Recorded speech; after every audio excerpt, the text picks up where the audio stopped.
जय हिंद। आज की इस वीडियो में हम लोग ये देखने वाले हैं कि जैसे कि कोई भी चीज़ पृथ्वी पर मतलब जब ऊपर से छोड़ी जाती है तो नीचे क्यों गिरती है, वो बीच में ही क्यों नहीं अटक जाती है, ऊपर क्यों नहीं चली जाती है। मान लीजिए आप छत से अपनी छलांग लगा दें तो क्या होगा, नीचे गिरेंगे और हॉस्पिटल जाएंगे। ठीक है, तो क्या होगा कि नीचे आप क्यों गिरते हैं, ऊपर क्यों नहीं जाते हैं। ठीक है, तो इसका कारण आज की वीडियो में हम जानने वाले हैं। जो चंद्रमा है, आप जानते होंगे चंद्रमा पृथ्वी की परिक्रमा करता है चारों ओर। ठीक है, यानी कि ये मान लीजिए ये पृथ्वी है, ये चंद्रमा है। ये जो चंद्रमा है ये पृथ्वी के चारों ओर इस तरह से घूमता है। तो ये पृथ्वी के चारों ओर क्यों घूमता है, ये आपको ये भी पता होगा कि जो हमारा ये जो सूर्य है वो यहाँ पर है और इसके चारों ओर ऐसे सभी ग्रह यहाँ पर इस तरह से परिक्रमा करते हैं दीर्घवृत्ताकार पथ में।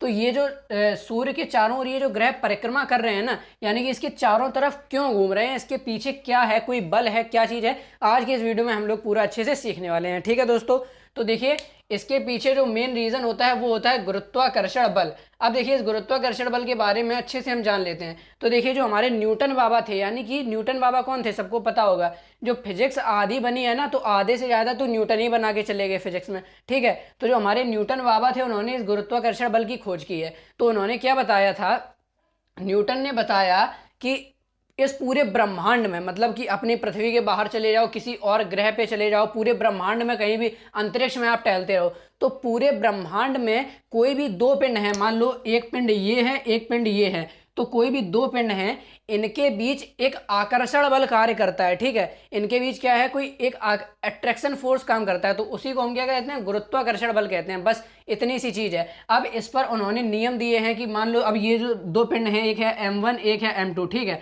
तो अब इन दो पिंडों के बीच जो गुरुत्वाकर्षण बल कार्य करेगा वो कितना करेगा, क्या करेगा, तो वो भी हम इस वीडियो में सीखने वाले हैं। ठीक है, तो अब मान लो ये दो पिंड हैं, एक M1 पिंड है, एक M2 है। ये M क्या है, इसका द्रव्यमान है, मतलब कि इसका द्रव्यमान मान लो M1 है, इसका M2 है। तो न्यूटन ने बताया कि जो कोई भी दो पिंडों के बीच में जो गुरुत्वाकर्षण बल कार्य करता है वो उनके जो मतलब कोई भी जो गुरुत्वाकर्षण बल कार्य करता है वो उन दोनों पिंडों के जो द्रव्यमान हैं उनके गुणनफल के अनुक्रमानुपाती। देखिए जो बल कार्य करता है, यानी कि बल को किससे डिनोट करते हैं, F यानी फोर्स से, तो अनुक्रमानुपाती होता है, यानी कि ये साइन बना देंगे। अनुक्रमानुपाती होता है उन दोनों के द्रव्यमानों के गुणनफल। किन दोनों, जो दो पिंड हैं जिनके बीच गुरुत्वाकर्षण बल कार्य कर रहा है, उनका जो द्रव्यमान होगा, उनका जो मैस होगा, उसके गुणनफल के अनुक्रमानुपाती होता है। तो मास क्या है, एक का M1 है, एक का M2 है, यानी कि M1 और M2, या M1 M2 यानी क्या है, M1 इंटू M2।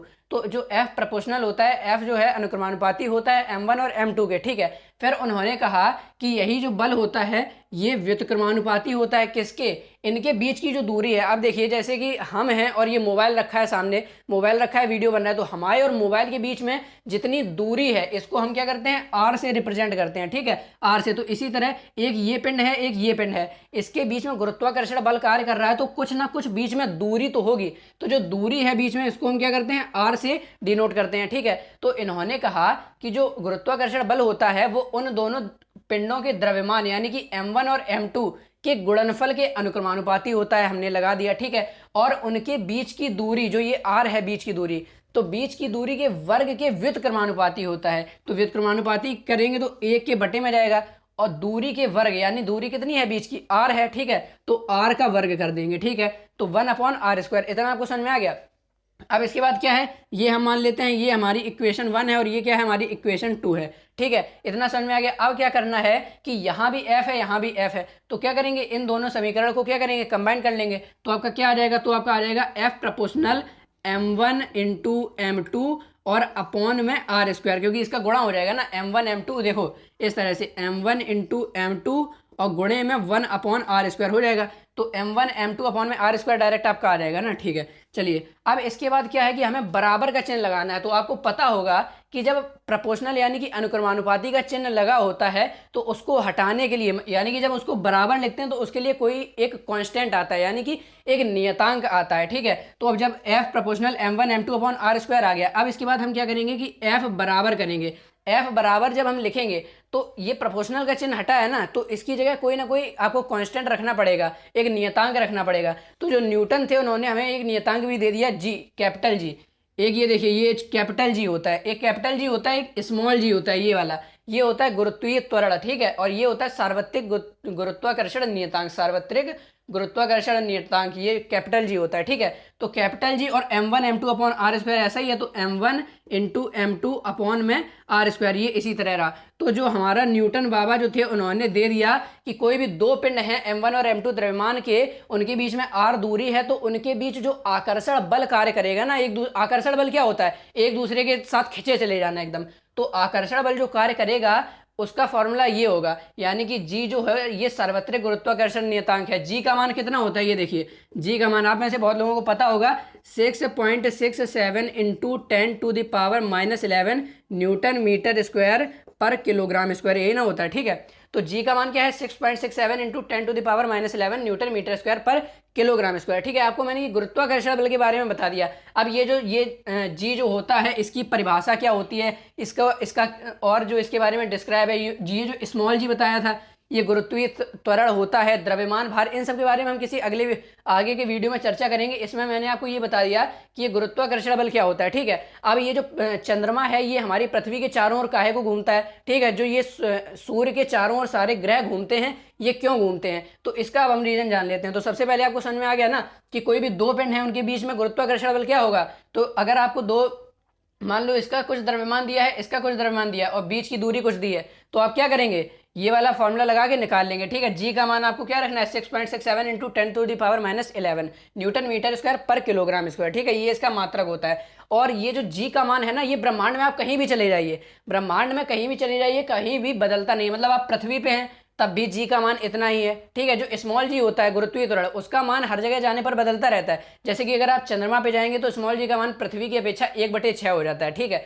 लेकिन ये जो जी है ये पूरे ब्रह्मांड में, अंतरिक्ष में कहीं भी चले जाओ आप, किसी भी संसार के कोने पे चले जाओ, हर जगह जी का मान तो आपका यही रहेगा, ठीक है। चलिए इतना आपको समझ में आ गया। अब देखते हैं आगे कि जो चंद्रमा है वो क्यों पृथ्वी के चारों ओर घूमता है। अब देखिए मान लीजिए कि ये हमारी पृथ्वी है, ये हमारी क्या है, अर्थ है, ठीक है। तो इस अर्थ के चारों ओर ये चंद्रमा है। चंद्रमा क्या है, इसका ये इंसान बना दिया, ये चंद्रमा क्या है, चंद्रमा इसका नेचुरल सैटेलाइट है, एक उपग्रह है चंद्रमा, ठीक है। और ये चंद्रमा इसके चारों ओर इस तरह से, ये इसके चारों ओर क्या करता है, ये चक्कर लगाता है पृथ्वी के चारों ओर। क्यों चक्कर लगाता है, अब देखो अंतरिक्ष का एक कॉन्सेप्ट समझो। जैसे कि हम आपको पकड़ के घसीट के अंतरिक्ष में ले गए और हमने अंतरिक्ष में ले जाके आपको ऐसे धक्का मार दिया, तो आप क्या करेंगे, जिस गति से, जिस वेग से हमने धक्का मारा होगा, मान लो कि हमने आपको धक्का मारा 5 kilometre per hour, 5 kilometre per hour की स्पीड से अगर हमने धक्का मारा है, तो अंतरिक्ष में हवा तो कुछ होती नहीं है, प्रतिरोध बल कुछ होता नहीं है। तो इस वेग से हमने धक्का मारा है ना, तो आपको जैसे ही धक्का मारेंगे तो अंतरिक्ष में आप परमानेंट चलते ही रहेंगे, इसी वेग से आप चलते रहेंगे, अनंत तक ऐसे ही चले जाएंगे, ठीक है।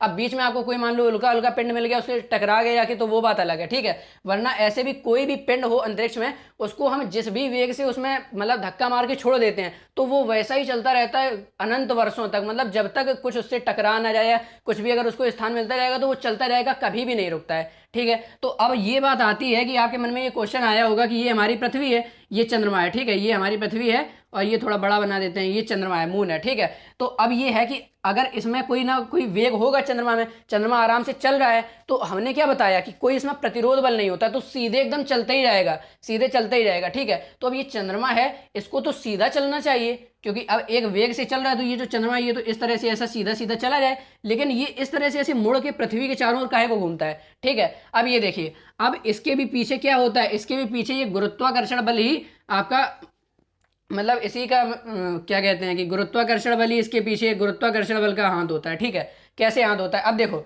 ये पृथ्वी है, पृथ्वी के सबसे पास ये मान लो चंद्रमा है, ठीक है। तो अब इसके बाद जैसे ही चंद्रमा यहाँ से निकल रहा था, वो तो अपना सीधा जा रहा था, लेकिन ये पृथ्वी है, उसने देखा हाँ वो चंद्रमा जा रहा है, उसने कहा कि हमारे पास तो गुरुत्वाकर्षण बल है, लाओ हम इसको खींचेंगे। तो क्या किया कि ये जो चंद्रमा था ये तो सीधा जा रहा था, लेकिन पृथ्वी ने कहा आओ आओ खींचेंगे। तो जैसे ये चंद्रमा यहाँ से सीधा जा रहा था, तो पृथ्वी ने तुरंत इसको खींचा, तो ये थोड़ा सा तिरछा हो गया। क्या हो गया, ये थोड़ा सा तिरछा हो गया। अब इसके बाद जब ये इधर ऐसे सीधे जाने लगा, तो पृथ्वी जब इस जगह आया, तो पृथ्वी ने कहा ले इधर से भी हम खींचेंगे।